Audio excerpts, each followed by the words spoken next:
How to fix the Apple Maps direction not working on iPhone. Hey guys, welcome back to the channel.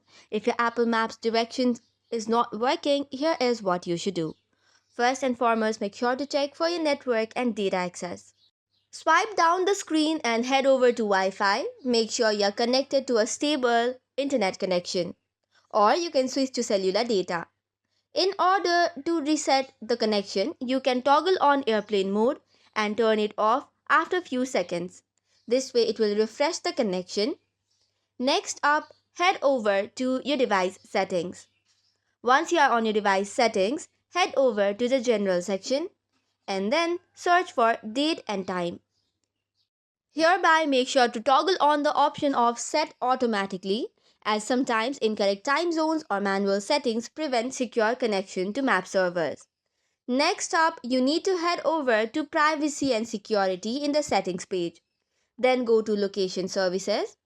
Ensures it's toggled on. Then search for maps in the application.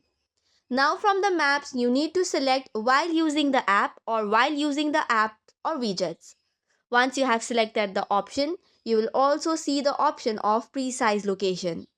Make sure to toggle on the option of precise location as well.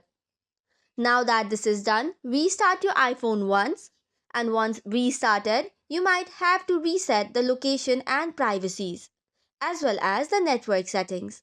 In order to reset, head over to the settings page again, go to General and swipe to the bottom. Tap on Transfer or Reset, tap on Reset and select Reset Network Settings and Reset Location and Privacy. Once that is done, you have to also update your Maps application. To do so, head over to your App Store. Once you are on your App Store, search for the Maps and search for Apple Maps option or application. Make sure it is updated to the latest version, and once you reopen, the Maps issue should be solved. So this is all for today's video. For more such contents, do not forget to hit the like and subscribe button. Thank you and keep watching.